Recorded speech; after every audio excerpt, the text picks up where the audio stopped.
Hello बच्चों, कैसे हैं आप सब? एकदम बिंदास। तो आज हम पढ़ने वाले हैं मोनोहाइड्रिक अल्कोहल के भौतिक गुणों के बारे में। हमने एल्किल हैलाइड के भौतिक गुण के बारे में पढ़ा था। कुछ प्रॉपर्टी जो हम वहाँ डिस्कस करी थी सेम प्रॉपर्टी होगी, बस वहाँ पर हैलाइड होगा और यहाँ पर OH होगा। अच्छा, भौतिक गुण के अंदर हम कौन कौन सी प्रॉपर्टी के बारे में डिस्कस करते हैं? सबसे पहले हम बात करेंगे बेटा भौतिक अवस्था के बारे में। किसके बारे में बात करेंगे हम? भौतिक अवस्था के बारे में। भौतिक अवस्था का मतलब होता है कि जो आपका अल्कोहल है वो द्रव अवस्था में पाए जाते हैं, गैस अवस्था में पाए जाते हैं या ठोस अवस्था में पाए जाते हैं।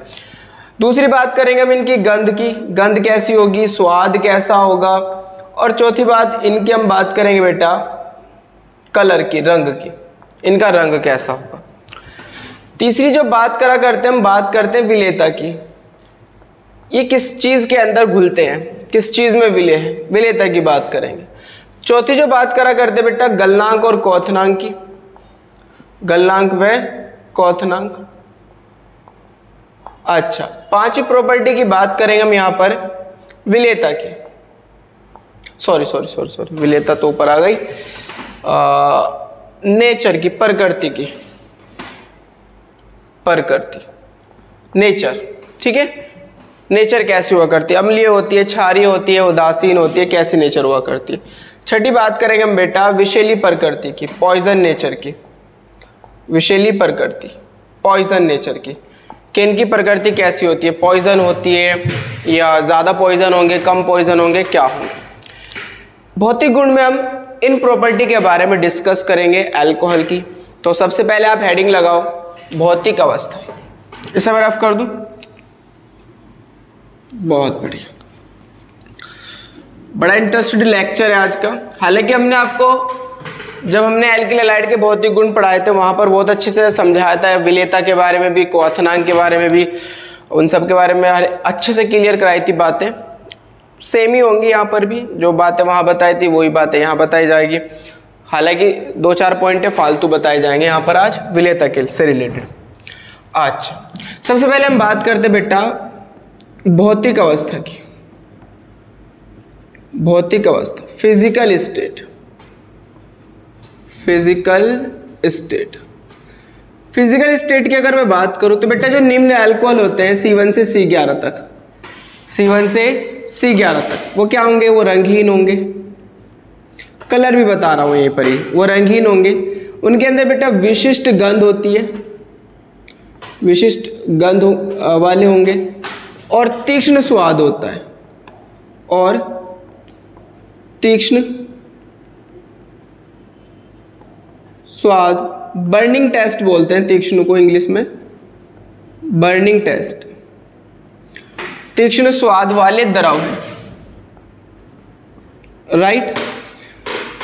निम्न अल्कोहल C1 से C11 तक रंगहीन होंगे, विशिष्ट गंध होगी और तीक्ष्ण स्वाद वाले क्या होंगे? द्रव हैं। जबकि C12 तथा इससे आगे के सदस्य, इससे आगे के सदस्य, ठीक है बेटा, वो कैसे होंगे? वो रंगहीन होंगे, कोमा गंधहीन होंगे, उनमें कोई गंध नहीं होगी, तथा स्वादहीन, कोई स्वाद नहीं होगा। मोम जैसे ठोस होते हैं, जो वैक्स होता है ना, मोम जैसे ठोस होते हैं। हाँ बेटा, तो यहाँ पर हमने 2 प्रॉपर्टी डिस्कस कर ली। एक तो इनकी स्टेट बता दी कि द्रव अवस्था में पाए जाते हैं, ठोस अवस्था में। C1 से C11 तक तो द्रव अवस्था में पाए जाएंगे और 12 से लेकर या 12 या उससे आगे के सदस्य ठोस अवस्था में पाए जाएंगे। कैसा ठोस होगा? मोम जैसे ठोस अवस्था में। अच्छा, जब हम गंध की बात करते हैं तो C1 से C11 तक तो बेटा इनकी कोई विशिष्ट गंध हुआ करती है, ठीक है। कलर कुछ नहीं होगा, रंगहीन होंगे और स्वाद कैसा होगा? तीक्ष्ण होगा। जबकि इससे आगे के सदस्य जो होंगे 12 से या इससे आगे के सदस्य, वो रंगीन, गंधहीन और स्वादहीन होंगे। समझ में आई बात? बहुत बढ़िया। अब हम दूसरे की बात करते हैं, इसे मैं रफ कर रहा हूं, चलिए यही देख लेते हैं। दूसरे पॉइंट की बात करते हैं, विलेयता। विलेयता, सॉल्युबिलिटी। सॉल्युबिलिटी। बेटा ये सॉल्युबिलिटी जो है वो मोस्ट इंपॉर्टेंट है। फिजिकल प्रॉपर्टी से अगर क्वेश्चन बनेगा तो दो ही बनेगा, दो ही टॉपिक पे बनेगा, या तो विलेयता पे बनेगा या फिर क्वथनांक पे बनेगा। ध्यान रखना दोनों इंपॉर्टेंट है, बहुत ज्यादा इंपॉर्टेंट है। या तो विलेयता पे बनेगा या फिर किस पे बनेगा, क्वथनांक पे बनेगा। अच्छा बेटा जब हम विलेयता की बात करते हैं तो हमें 3 पॉइंट का पता होना बहुत जरूरी है। पहला, ध्रुवीय जो होते हैं बेटा, ध्रुवीय में घुलते हैं। ध्रुवीय कौन होते हैं, जिन्हें हम इंग्लिश में पोलर बोलते हैं। Polar like dissolve polar. Polar किस में घुलेगा, पोलर में ही घुलेगा। पोलर उन्हें बोलते हैं बेटा जिन पे प्लस और माइनस आता हो, जैसे एग्जांपल NaCl। अब NaCl पे क्या आ जाता है बेटा, Na प्लस Cl पे माइनस। तो NaCl कैसा है, पोलर है। कैसा है बेटा, पोलर। इसे मैं पोलर बोलूंगा, ध्रुवीय बोलूंगा। जैसे H2O भी कैसा होता है बेटा, पोलर होता है। इस पे भी प्लस माइनस आ जाता है, H पे प्लस और OH पे माइनस, ऐसे। जैसे HCl में आपने देखा होगा Cl पे माइनस और H पे प्लस।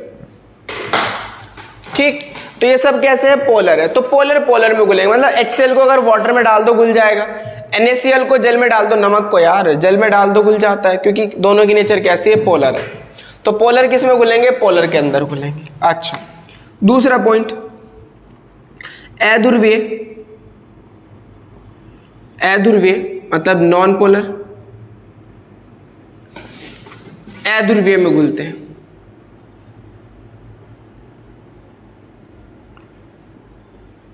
जो अध्रुवीय होंगे बेटा वो किस में घुलेंगे, अध्रुवीय में ही घुलेंगे। समझ में आई बात। नॉन पोलर किस में घुलेंगे, नॉन पोलर में। एग्जाम्पल की अगर मैं बात करूं, जितनी भी एल्केन होंगी या हाइड्रोकार्बन बोल दूं मैं, जितने भी हाइड्रोकार्बन के एग्जाम्पल हैं वो सब कैसे हैं बेटा, अध्रुवीय हैं। जैसे बेंजीन भी ले लो, बेंजीन, टॉल्यून, बहुत सारे जितने भी हाइड्रोकार्बन है वो सब क्या है बेटा, अध्रुवीय हैं। अच्छा CCl4 भी कैसा है, अध्रुवीय है। CCl4 ये भी अध्रुवीय है। ये सब नॉन पोलर है। मतलब अगर आप बेंजीन के अंदर CCl4 डाल देते हो तो घुल जाएगा। बेंजीन के अंदर क्या डाल दो, CCl4, तो घुल जाएगा। लेकिन अगर आप CCl4 को कहाँ डालते हो, जल के अंदर डालते हो, तो ये नहीं घुलेगा, क्योंकि ये कैसा है, ध्रुवीय, और ये कैसा है, अध्रुवीय। तो अध्रुवीय ध्रुवीय में नहीं घुलेंगे, ध्रुवीय ध्रुवीय में घुलेंगे और अध्रुवीय अध्रुवीय में घुलेंगे। तो CCl4 बेंजीन में घुल जाएगा, लेकिन CCl4 जल में नहीं घुलेगा। बात समझ में आ रही। तीसरा पॉइंट जो इंपॉर्टेंट है, जिस पे आपको ध्यान देना है, ध्रुवीय मतलब पोलर अध्रुवीय में भी घुल सकते हैं, में घुल सकते हैं। मैंने कहा घुलते नहीं है, घुल सकते हैं। कब घुल सकते हैं बेटा, घुल सकते हैं जब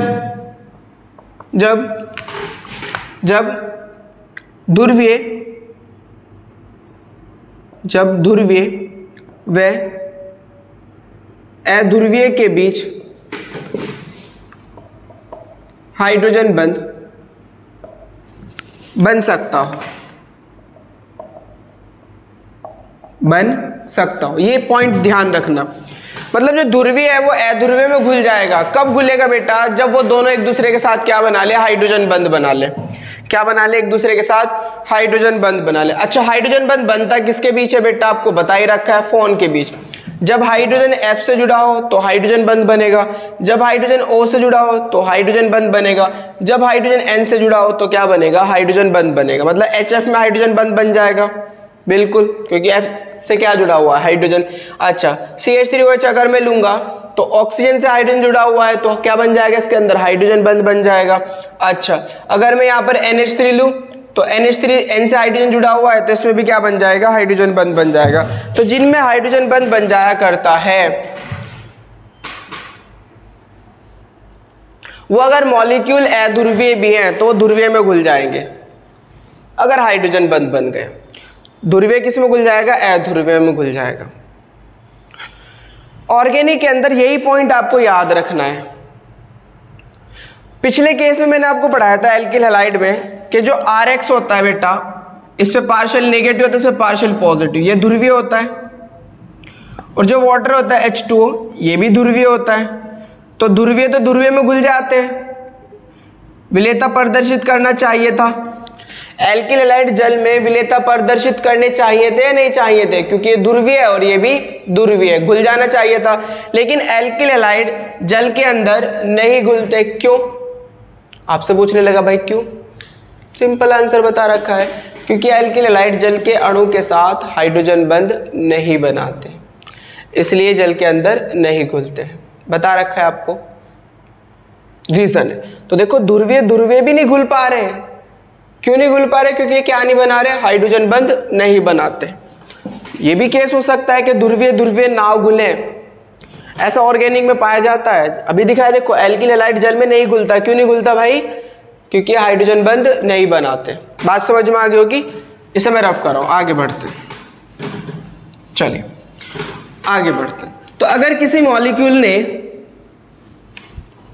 जल के साथ हाइड्रोजन बंध बना लिया तो वो जल के अंदर घुल जाएगा, और अगर नहीं बनाया तो वो जल में नहीं घुलेगा। समझ पा रहे हो भाई? चलो देखते सबसे पहले विलेयता की बात करते हैं। देखते हैं निम्न अल्कोहल, लिखवा रहा हूं, निम्न अल्कोहल C1 से C4 तक जल में विलेयता प्रदर्शित करते। विलेयता प्रदर्शित करते। अल्कोहल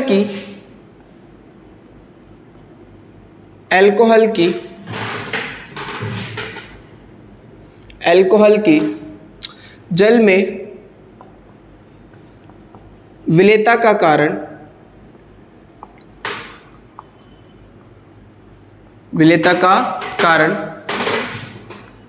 जल तथा अल्कोहल के अणुओं के बीच हाइड्रोजन बंध का पाया जाना है। के बीच किसका बेटा? हाइड्रोजन बंध को H बॉन्ड बोल सकते हो आप, का पाया जाना है,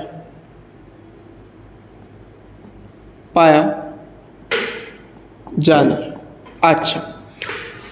अल्कोहल लो, अल्कोहल देखो ROH होता है, आपको पता होगा अल्कोहल क्या होता है, ROH।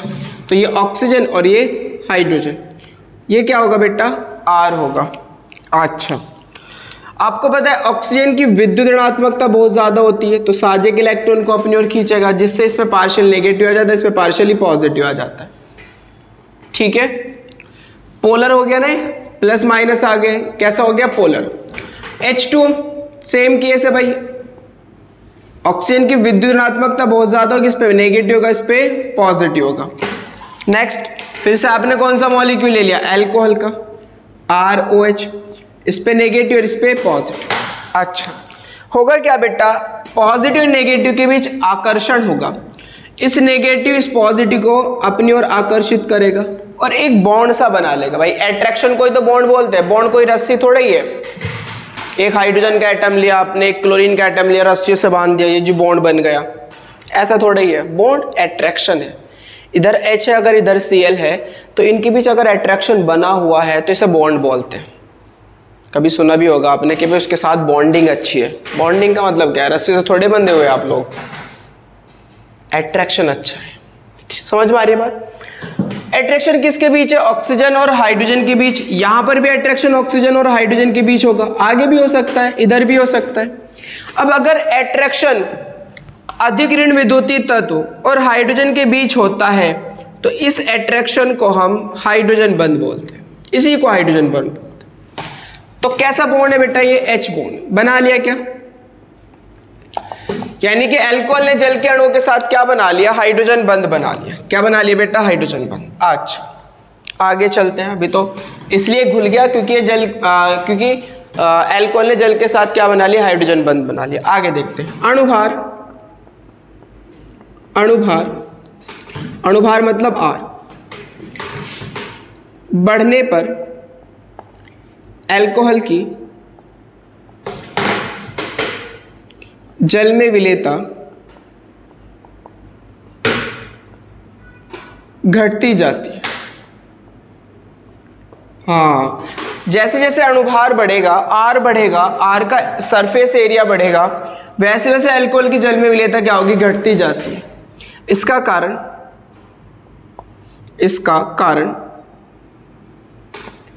जल विरोधी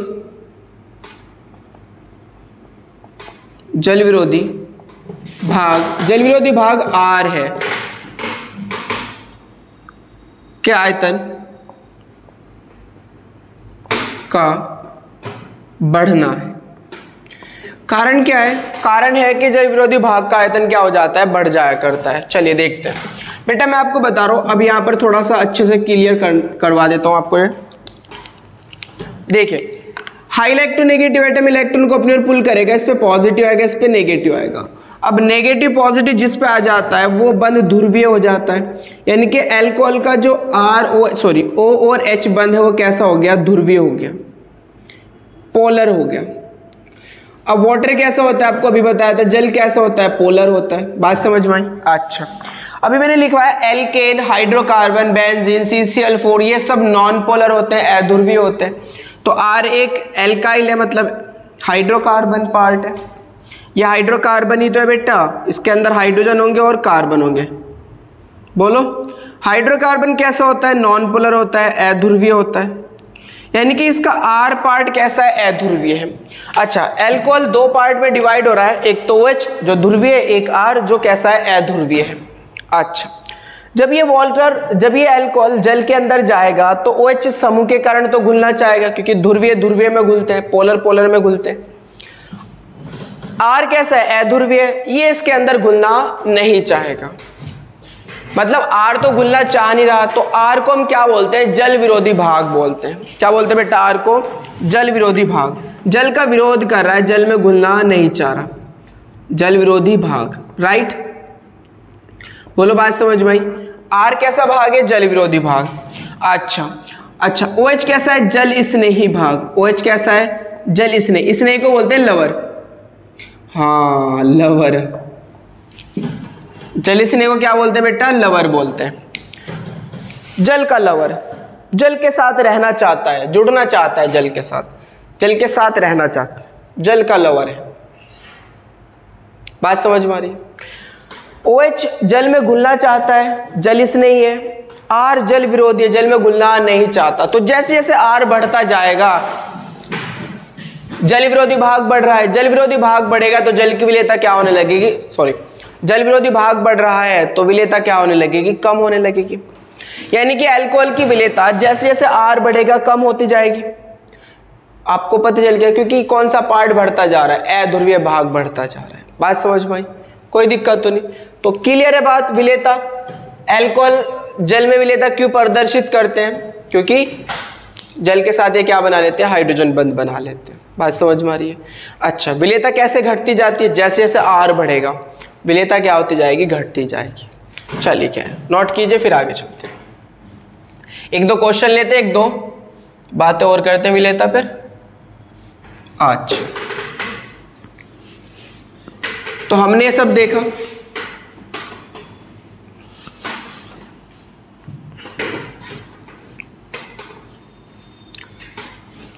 चलिए भाई, विलेयता की और बात करते हैं। विलेयता नोट में डाल लेना कहीं को। विलेयता जो है वो अनुक्रमानुपाती होती है बेटा पार्श्व श्रृंखला के। पार्श्व श्रृंखला जानते हो, साइड चेन को बोलते हैं। साइड चेन कह दो या ब्रांच चेन कह दो, ब्रांच चेन। जितनी ज्यादा ब्रांचेस आने लगेंगी, साइड चेन जितनी ज्यादा होने लगेगी, विलेयता उतनी ज्यादा होगी। विलेयता अनुक्रमानुपाती है डायरेक्टली किसके, पार्श्व श्रृंखला के। जितनी ज्यादा साइड चेन होगी विलेयता भी उतनी ही ज्यादा होगी, राइट। अच्छा, दूसरा पॉइंट, जो विलेयता है बेटा, सॉल्युबिलिटी है, किस पे डिपेंड करती है? साइज पे डिपेंड करती है। एल्किल के आकार पे, एल्किल मतलब आर के आकार पे। आर का आकार जितना ज्यादा होगा विलेयता उतनी क्या होगी? कम होगी। ये तो अभी बताया था हमने, क्योंकि ये जल विरोधी भाग है, जल में घुलने का विरोध करता है, तो जितना बड़ा होगा विलेयता उतनी क्या हो जाएगी? कम हो जाएगी। बोलो बात समझ में आई? अच्छा, एक क्वेश्चन लेते हैं, क्वेश्चन लेते हैं। क्वेश्चन क्या कह रहा है? क्वेश्चन कह रहा है बेटा कि निम्न को विलेयता के,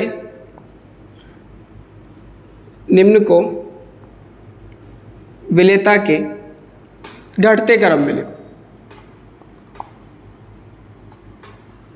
अच्छा लिखो भाई। ए पार्ट देखो, आपने क्या ले लिया? CH3CH2OH ले लिया।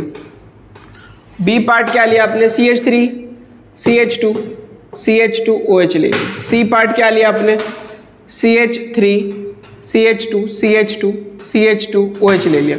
और डी पार्ट क्या लिया आपने? CH3CH2CH2CH2 अगेन CH2 और OH। दिख रहा है या नहीं दिख रहा है? अच्छा दिख नहीं रहा भाई, इधर ले लेते हैं। अच्छा इधर ले लो भाई। D CH3CH2CH2CH2CH2OH। देखिए यहाँ पर नंबर ऑफ कार्बन कितने हैं? 2। R 2 कार्बन का है। यहाँ पर R कितने कार्बन का है बेटा? 3 कार्बन का। यहाँ पर R कितने कार्बन का है? 4 कार्बन का। यहाँ पर R कितने कार्बन का? 5 कार्बन का। चेन तो किस में भी, ब्रांचेस तो किस में भी नहीं है ना, साइड चेन किस में नहीं है बिल्कुल भी। तो फिर किस पे डिपेंड करेगा? R के आकार पे। R का आकार जितना ज्यादा होगा विलेयता उतनी क्या हो जाएगी? कम। तो सबसे कम विलेयता किसकी होगी? जिसका R बड़ा होगा। D सबसे कम होगा, तो सबसे ज्यादा किसकी होगी बेटा? A की। बोलो बात समझ में आई? बहुत बढ़िया। अच्छा तो मुझे घटता क्रम बताना है, तो पहले सबसे ज्यादा, फिर उससे कम, फिर उससे कम। सबसे ज्यादा A की, फिर B की, फिर C की, और सबसे कम किसकी होगी? D की होगी। बोलो बात समझ में आई? विलेयता कोई दिक्कत? ओके नोट करो, फिर आगे चलते हैं। रफ कर दूं? ठीक है, एक और क्वेश्चन लेते हैं। मैं वीडियो को पॉज करके नोट कर लिया। एक और क्वेश्चन लेते हैं। क्वेश्चन ये है, निम्न को या निम्न में सबसे अधिक विलेयता किसकी है? निम्न में सबसे अधिक, निम्न में से,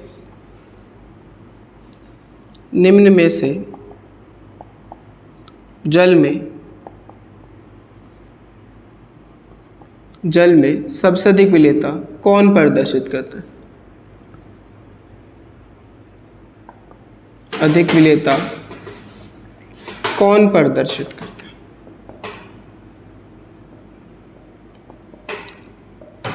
अच्छा जी, ऑप्शन है आपके पास CH3 CH2 CH2 CH2OH।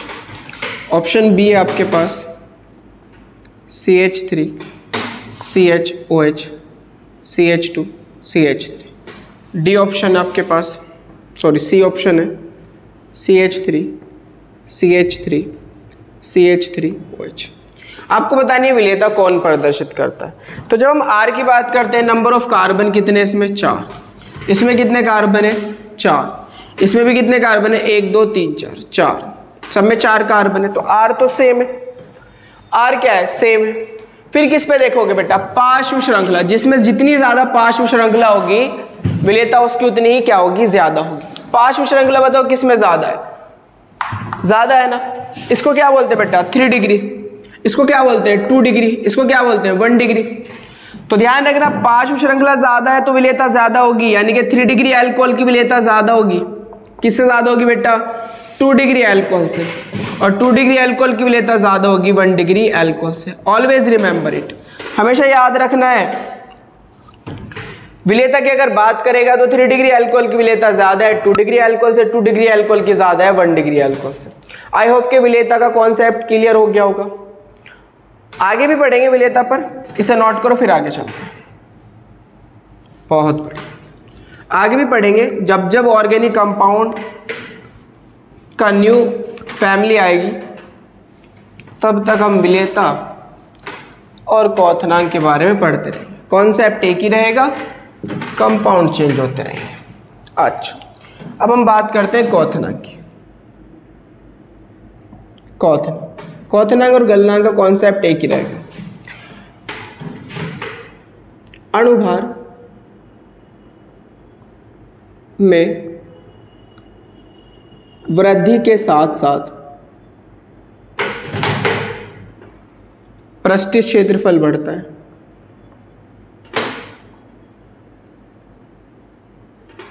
क्षेत्रफल का मान बढ़ता है, पृष्ठीय क्षेत्रफल का मान बढ़ता है, जिससे क्वोथनांक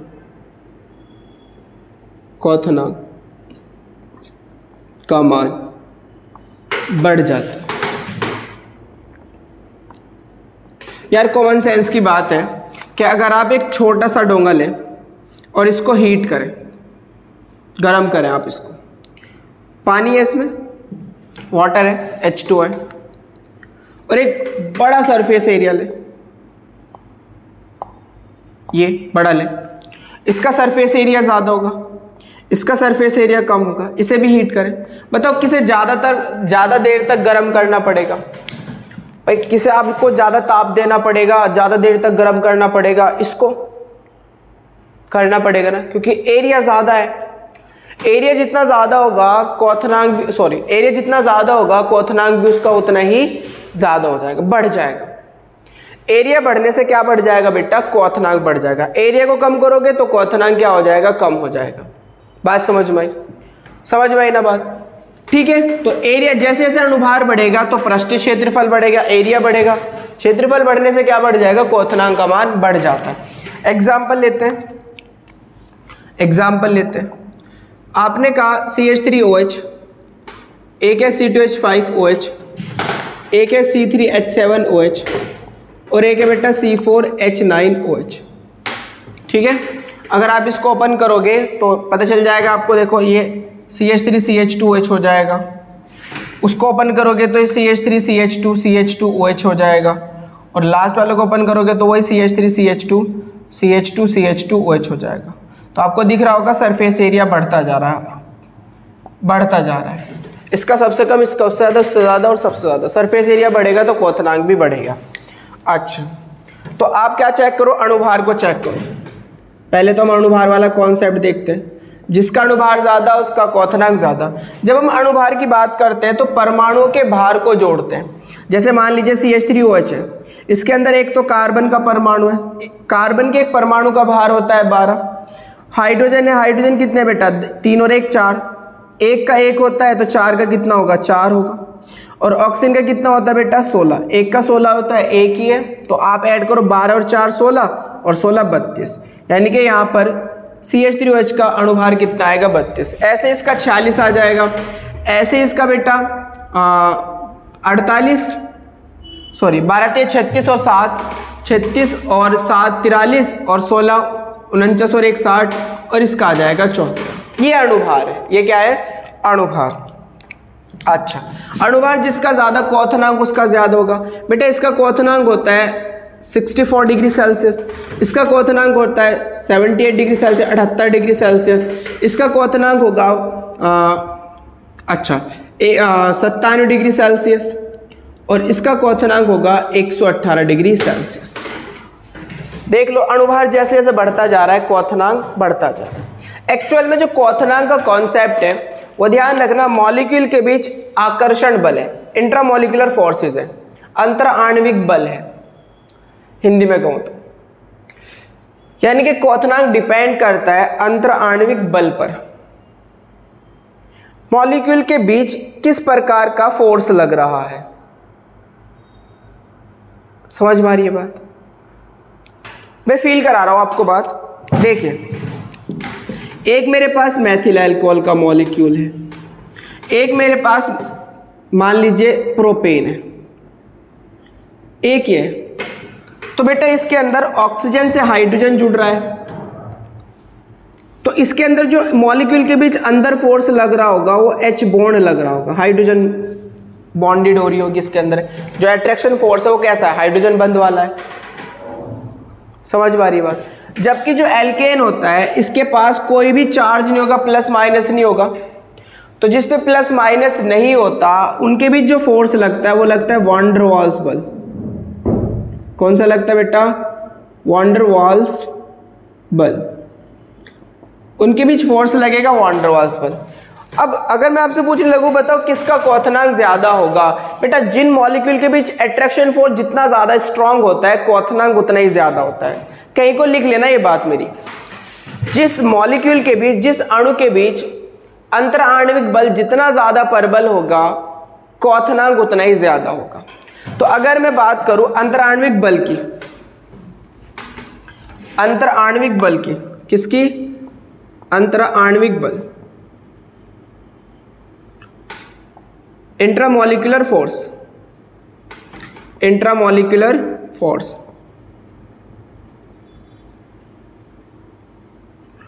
ठीक बेटा, इंट्रामॉलिक्यूलर फोर्स। अच्छा, सबसे ज्यादा स्ट्रॉन्ग होगा हमारे पास H बॉन्ड। अगर किसी के बीच H बॉन्ड बन रहा है, अगर किसी के बीच कौन सा फोर्स लग रहा है बेटा, H बॉन्ड बन रहा है, तो वो ज्यादा स्ट्रॉन्ग होता है किसी के बीच अगर पोलर पोलर ध्रुवीय ध्रुवीय बंद लग रहा है, यानी कि एक मॉलिक्यूल ध्रुवीय और दूसरा भी कैसा है, ध्रुवीय, तो ध्रुवीय ध्रुवीय से मतलब पोलर पोलर से, और पोलर पोलर ज्यादा स्ट्रॉन्ग होता है वॉन डर वाल्स बल से। वॉन डर वाल्स बल एल्केन में पाया जाता है, ये ध्यान रखना। अच्छा, यानी कि सबसे पहले आपको चेक करना है क्वथनांक। अगर आपसे पूछे कि किसका क्वथनांक ज्यादा है, तो सबसे पहले आपको क्या चेक करना है, इंट्रामॉलिक्यूलर फोर्सेस चेक करनी है। अगर किसी के बीच हाइड्रोजन बंद बन गया तो उसका क्वथनांक ज्यादा होगा। किससे ज्यादा होगा, जिसके बीच पोलर पोलर फोर्स लग रहा होगा, और पोलर पोलर फोर्स का ज्यादा होगा किसके बीच, जिससे वॉन डर वाल्स बल लग रहा है, जिनके बीच क्या लग रहा होगा, वॉन डर वाल्स बल। अच्छा, अगर सेम ही ग्रुप के मॉलिक्यूल है जैसे अल्कोहल, इनके बीच तो एक ही फोर्स लग रहा है ना, हाइड्रोजन बंद, इसमें भी हाइड्रोजन बंद, इसमें भी हाइड्रोजन बंद, इसमें भी हाइड्रोजन बंद, और इसमें भी हाइड्रोजन बंद, तब आप क्या चेक करोगे, अणुभार चेक करोगे। दूसरा पॉइंट मैंने आपको बताया, तब आप क्या चेक करोगे, अणुभार चेक करोगे। जिसका अणुभार ज्यादा उसका क्वथनांक ज्यादा, जैसे आपने देखा। फिर क्या चेक करना है आपको, अणुभार चेक करना बेटा।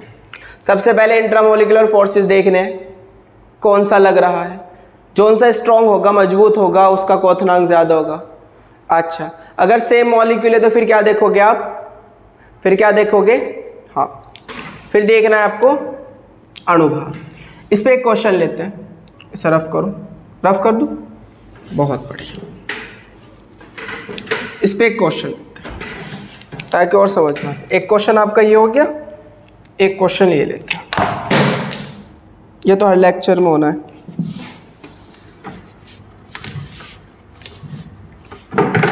सॉरी,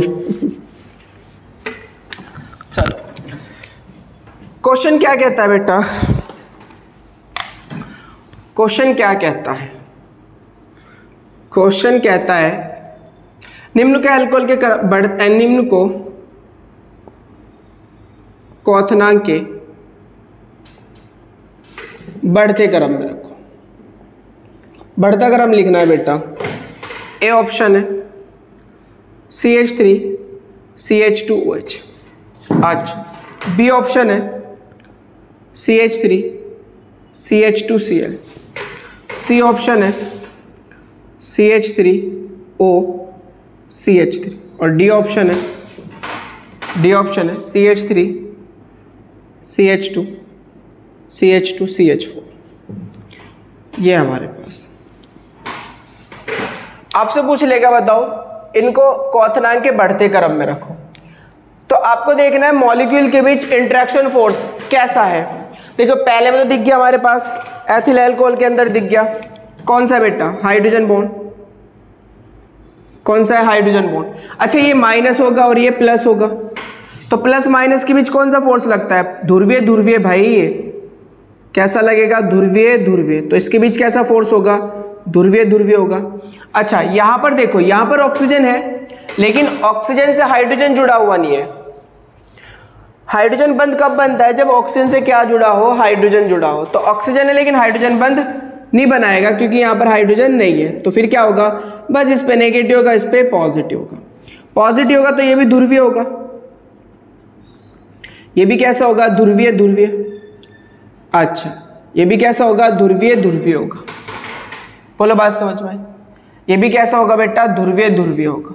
अच्छा, इसकी अगर मैं बात करूं तो अभी बताया ना, ये भाई ये तो कैसा है, इसके अंदर तो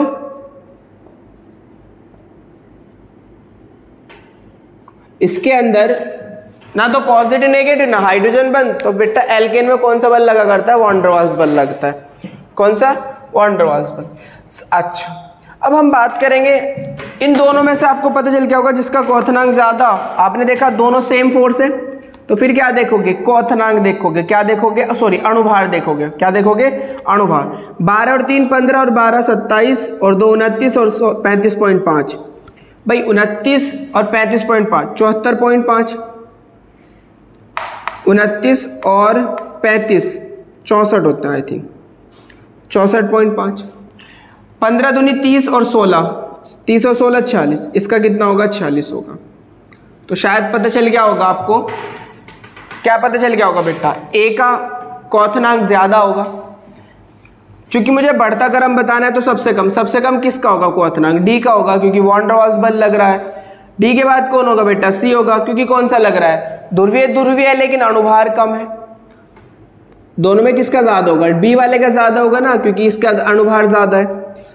समझ में आई बात? तो सी का कम होगा। सी का किससे कम होगा? बी से। और बी का कम किससे होगा? ए से। बोलो बात समझ में आई क्या? फील आ रही है भाई? फील कर पा रहे हो? देखो जब तक फीलिंग नहीं आएगी ना, जब तक फील नहीं कर पाओगे टॉपिक को कि कहना क्या चाह रहा, मजा नहीं आएगा आपको। फील करो बात। H बंध ज्यादा स्ट्रांग होता है तो तोड़ने के लिए ज्यादा एनर्जी देनी पड़ेगी, क्वथनांक भी ज्यादा होगा। किससे ज्यादा होता है बेटा स्ट्रांग? पोलर से। पोलर ज्यादा स्ट्रांग होता है वॉन डर वाल्स बल से। अब देखो दोनों पोलर थे, अणुभार चेक करो, जिसका अणुभार ज्यादा उसका क्वथनांक ज्यादा। इन दोनों में अणुभार ज्यादा किसका है? इसका, तो इसका क्वथनांक ज्यादा होगा। तो सबसे ज्यादा तो बेटा इसका हो गया। इन दोनों में ज्यादा किसका हो गया? बी का, तो ए बी। फिर कौन आएगा? सी। और सबसे कम किसका होगा? डी का। क्योंकि ये तो मुझे घटता क्रम तो मुझे बताना था, बढ़ता क्रम तो पहले सबसे कम, फिर उससे ज्यादा, फिर उससे ज्यादा, फिर उससे ज्यादा। तो सबसे कम, फिर उससे ज्यादा, फिर उससे ज्यादा, फिर सबसे ज्यादा। फील हुआ टॉपिक? बहुत बढ़िया, आगे चलते हैं। चलिए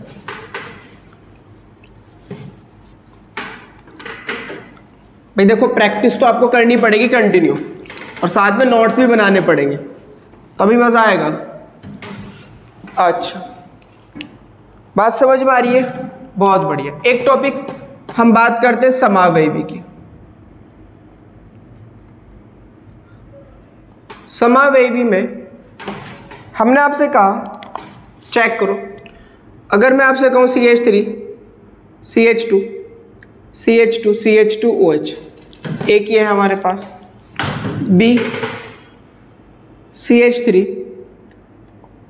CH3 CH2OH,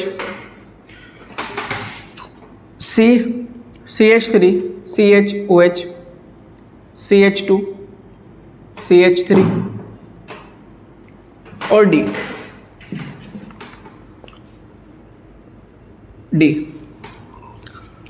क्या है बेटा? CH3 CH3 CH3OH, ये D है। हमें बताना है निम्न को अल्कोहल के घटते क्रम में रखो। घटता क्रम बताना, घटते क्रम में, घटता क्रम बताना। अब बेटा देखो, क्वथनांक का घटता क्रम मैंने आपको बताया था, जैसे जैसे आपको चेक करना है अणुभार, क्योंकि दोनों में सब में सेम फॉर्मूला है, OH OH OH OH, सबके अंदर H बन रहा है। तो फिर आप क्या देखोगे? अणुभार देखोगे। क्या देखोगे बेटा? अणुभार। अच्छा, अणुभार देख करो, 1 2 3 4 कार्बन है, हाइड्रोजन 3 2 5 2 7 और 2 9 और 1 10, 10 हाइड्रोजन है। 4 कार्बन 10 हाइड्रोजन और 1 ऑक्सीजन, राइट। इसमें चेक करो 1 2 3 4, 4 ही कार्बन है, 3 4 और 3 7 और 2 9 और 1 10, 10 हाइड्रोजन और 1 ऑक्सीजन। इसमें चेक करो 1 2 3 4, 4 कार्बन, 3 4 और 2 6, 3 9 और 1 10, 10 हाइड्रोजन और 1 ऑक्सीजन। यहाँ चेक करो 3 3 6, 3 9 और 1 10, 10 हाइड्रोजन है और 4 कार्बन और 1 ऑक्सीजन। सबका यही फॉर्मूला है अणुभार, सब में यही है बेटा। तो अणुभार तो सेम होने वाला है। अणुभार क्या होने वाला है? समान। अट्रैक्शन फोर्स भी समान है, आकर्षण बल भी समान है। मजे की बात यह है दोनों सेम है। फिर क्या देखोगे आप? फिर देखोगे बेटा सरफेस एरिया। क्या देखोगे? Surface area. एरिया जिसका छोटा होगा क्वोथनांक कम होगा, एरिया जिसका ज्यादा होगा क्वोथनांक ज्यादा होगा। अच्छा, एरिया कब घटता जाता है? देखो ब्रांचेस, जैसे जैसे ब्रांच है ना, पहले ने देखो इतना स्थान घेरा, दूसरे ने थोड़ा ब्रांच आ गई, फिर एक और ब्रांच आ गई, इसमें सबसे ज्यादा ब्रांच आ गई। जितनी ज्यादा साइड चेन होगी एरिया उतने कम हो जाएगा, क्वोथनांक उतना ही कम होगा। समझ में आई बात? यानी कि आपको दिख रहा होगा सबसे कम एरिया किसमें है, सबसे ज्यादा एरिया किसका है? ए का। सबसे कम डी का। बोलो बात समझ भाई। लेकिन एक्चुअल में रीजन क्या है वो समझा देता हूं। बेटा क्या होता है, जैसे जैसे ब्रांचेस आती जाती हैं, साइड चेन आती जाती है, तो समान ग्रुप पास पास आते जाते हैं। देखो ये समान है, ये भी CH3 और ये भी CH3। इन समान ग्रुप के बीच प्रतिकर्षण हो जाता है। क्या हो जाता है बेटा? प्रतिकर्षण। अब बात को फील करो, समान ग्रुप के बीच क्या होता है, समान समूह के बीच क्या होता है? प्रतिकर्षण। यहां भी प्रतिकर्षण हो रहा होगा, यहां भी प्रतिकर्षण हो रहा होगा, तो प्रतिकर्षण बढ़ेगा, प्रतिकर्षण ज्यादा होगा तो बॉन्ड क्या हो जाते हैं? कमजोर हो जाते हैं। क्या हो जाते हैं बेटा? कमजोर। मान लीजिए ये दो चीजें, इनके बीच प्रतिकर्षण होने लगा, अभी ये इतनी दूर थी, प्रतिकर्षण होने लगा तो दूर भाग जाएंगे, दूर भाग जाएंगे। क्यों? क्योंकि प्रतिकर्षण ज्यादा है। प्रतिकर्षण जितना ज्यादा होगा बॉन्ड उतना ही कमजोर होगा, तोड़ना आसान, और बॉन्ड को तोड़ना आसान तो क्वोथनांक कम होगा, बॉन्ड को तोड़ना मुश्किल तो क्वोथनांक ज्यादा होगा। यानी कि बेटा यहां पर प्रतिकर्षण बहुत ज्यादा हो रहा है, इनके बीच भी है बहुत ज्यादा प्रतिकर्षण है। तो जितनी ज्यादा चेन आने लगी, ब्रांचेस आने लगेगी, प्रतिकर्षण बल उतना ही ज्यादा बढ़ जाएगा। प्रतिकर्षण बल बढ़ेगा तो क्वोथनांक क्या हो जाएगा? कम हो जाएगा। बात समझ में आई? अच्छा, तो हमने देखा बेटा यहां पर भी एक समान ग्रुप है तो प्रतिकर्षण यहां भी हो रहा होगा। अच्छा, यहां भी चेन आ गई तो सरफेस एरिया यहां भी कम हो चुका होगा। बोलो बात समझ में आई? यहां पर सरफेस एरिया सबसे ज्यादा है, तो अगर मैं आपसे पूछने लगूं क्वोथनांक सबसे ज्यादा किसका होगा, तो इसका होगा, क्योंकि इसके अंदर किसी भी प्रकार का प्रतिकर्षण नहीं है। कोई दो समान ग्रुप है ही नहीं, या कोई भी ग्रुप है ही नहीं। अच्छा, इस चेन को बोलते हैं बेटा नॉर्मल चेन। क्या बोलते हैं? Normal chain. एक्चुअल में नाम क्या होगा इसका? नाम होगा नॉर्मल। 1 2 3 4, 4 कार्बन को ब्यूटिल बोलते हैं और OH को एल्कोहल। जो सीधी श्रृंखला होती है उसे नॉर्मल कहा जाता है, तो नॉर्मल ब्यूटिल एल्कोहल N से डिनोट करते हैं। इसका नाम क्या होगा बेटा? यादों मैंने से बताया था आइसो, इतने को हम क्या बोलते हैं? आइसो। नंबर ऑफ कार्बन कितने? 1 2 3 4, 4 को हम ब्यूटिल बोलते हैं, तो आइसो ब्यूटिल एल्कोहल। इसका बात करते हैं, कौन से कार्बन से ऑक्सीजन जुड़ा हुआ है? दूसरे सेकेंडरी कार्बन से, तो इसे बोलते हैं सेकेंडरी को सेक ब्यूटिल एल्कोहल। इस सेकेंडरी को शॉर्ट फॉर्म में हम क्या पढ़ते हैं? सेक पढ़ते हैं, सेक ब्यूटिल एल्कोहल। इसका नाम क्या होगा? देखो OH जुड़ रहा है टर्शरी कार्बन से, तो टर्शरी को टर्ट बोलते हैं, शॉर्ट फॉर्म में क्या बोलते हैं? टर्ट। तो इसका नाम होगा टर्ट ब्यूटिल एल्कोहल। अच्छा, सबसे ज्यादा क्वोथनांक किसका होता है? नॉर्मल चेन का, जो कि आपने देखा, नोट कर लेना कहीं पर। नॉर्मल चेन का सबसे ज्यादा क्वोथनांक होगा। किससे ज्यादा होगा बेटा? देखो इनमें तो प्रतिकर्षण बहुत कूट कूट के भरा पड़ा है, तो इनका क्वोथनांक तो कम होगा, तो फिर किसका होगा? सेक का होगा, सेक चेन का होगा। सेक चेन का बोलो किससे ज्यादा होगा? सेक चेन का। भाई इन दोनों में किसका कम है? क्वोथनांक। इसका कम है ना, इसका ज्यादा है, तो इससे ज्यादा होगा। इसे कौन सी चेन बोल रहे हैं? Iso chain. इसे कौन सी बोल रहे हैं? Iso chain. और आइसो का ज्यादा होगा टर्ट से। तो अब ध्यान रखना, अब ध्यान रखना, नॉर्मल चेन का क्वोथनांक सबसे ज्यादा होता है सेक चेन से, सेक का ज्यादा होगा आइसो से, और आइसो का ज्यादा होगा टर्ट से। आइसो का ज्यादा होगा किससे बेटा? टर्ट से। बोलो बात समझ में? अच्छा, इनको अगर मैं क्वोथनांक के घटते क्रम में रखूं इनको, तो सबसे ज्यादा क्वोथनांक किसका है? ए का, फिर किसका है? सी का, फिर किसका है? बी का, और सबसे कम किसका होगा? डी का होगा, अगर क्वोथनांक के क्रम में रखूं। तो अगर मेरे पास आइसोमर दे रखे हैं, समावयवी दे रखे हैं। अच्छा, समावयवी किन्हें बोलते हैं? जिनका बेटा अणुसूत्र तो समान हो लेकिन उनके रासायनिक और भौतिक गुण अलग अलग हो, उन्हें हम समावयवी बोलते हैं। इन सब के बेटा क्या होंगे? रासायनिक गुण अलग अलग होंगे, लेकिन इनके अणुसूत्र क्या है? समान है। अणुसूत्र क्या है? समान है। तो ये एक दूसरे के समावयवी, एक दूसरे क्या है? ये समावयवी। तो समावयवियों में नॉर्मल चेन का क्वोथनांक ज्यादा होगा सेक चेन से, सेक का ज्यादा होगा आइसो चेन से, आइसो का ज्यादा होगा टर्ट चेन से। Always remember, very very most important.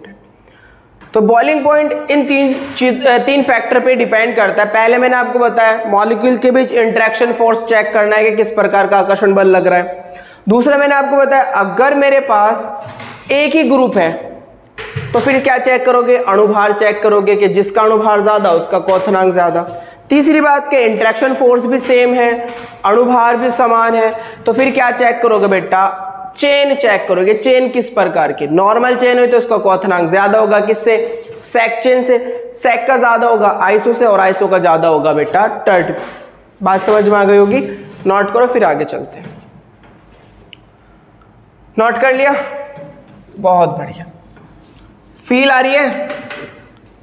हाँ, टॉपिक में मजा आना चाहिए भाई। चलिए, इसके बाद हम बात करते हैं नेचर की।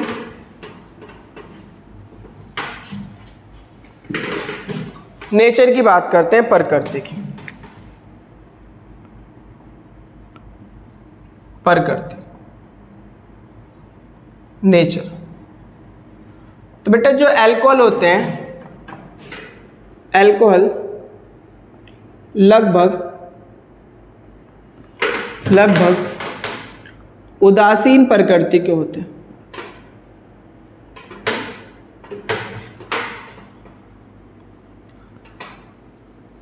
यानी कि जो अल्कोहल होंगे बेटा वो कैसे नेचर के होंगे? उदासीन प्रकृति के होंगे, है ना। इनका लिटमस पेपर पर कोई प्रभाव नहीं पड़ता है, कोई प्रभाव नहीं पड़ता है। लिटमस पेपर पर कोई प्रभाव नहीं पड़ेगा। अल्कोहल कैसे होंगे बेटा? उदासीन होंगे, ये ध्यान रखना है। कैसे होंगे? उदासीन प्रकृति के होंगे। अच्छा, फिर हम बात करते हैं बेटा विषैली प्रकृति की। विषैली प्रकृति, टॉक्सिक नेचर। आप इसे पॉइजन नेचर भी बोल सकते हो, पॉइजन नेचर। तो जो अल्कोहल होते हैं बेटा वो सामान्यतः, मैं बस ऐसे बोल रहा हूं, अल्कोहल सामान्यतः विषैली प्रकृति के होते हैं। विषैली प्रकृति के होते हैं, यानी कि जो अल्कोहल होंगे बेटा वो सामान्यतः क्या होंगे? विषैली प्रकृति होंगे। इनमें अगर हम मैथिल अल्कोहल की बात करें, किसकी? मैथिल अल्कोहल की। मैथिल अल्कोहल का फॉर्मूला क्या होता है? CH3OH। अगर हम मैथिल अल्कोहल की सूक्ष्म मात्रा ही, वो थोड़ी सी मात्रा अगर पी लें तो बेटा क्या होता है? आदमी अंधा भी हो सकता है, पागल भी हो सकता है। अगर मैथिल अल्कोहल की थोड़ी सी मात्रा क्या कर ले? पी ले, तो आदमी अंधा या पागल हो सकता है, और ज्यादा मात्रा में पीने पर मृत्यु तक हो सकती है। बात समझ में? इतना ज्यादा पॉइजन होता है। अगर थोड़ी सी मात्रा पी ले तो आदमी अंधा या पागल हो सकता है, और ज्यादा मात्रा पीने पर मृत्यु तक हो सकती है। अगर हम एथिल अल्कोहल की बात करें, एथिल अल्कोहल, तो एथिल अल्कोहल जो होता है वो केंद्रीय तंत्रिका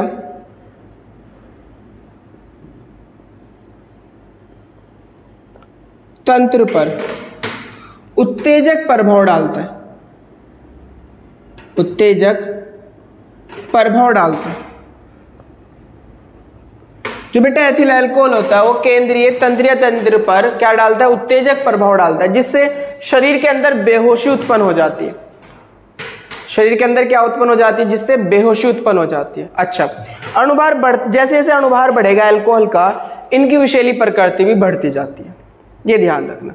जैसे जैसे अणुभार बढ़ेगा इनकी विषैली प्रकृति भी क्या होती जाती है, बढ़ती जाती है। मतलब अगर प्रोपिल अल्कोहल की बात करें वो ज्यादा विषैला होगा, और अगर ब्यूटिल अल्कोहल की बात करें वो उससे भी ज्यादा विषैला होगा। जैसे जैसे अणुभार बढ़ता जाएगा विषैली प्रकृति भी बढ़ती जाएगी।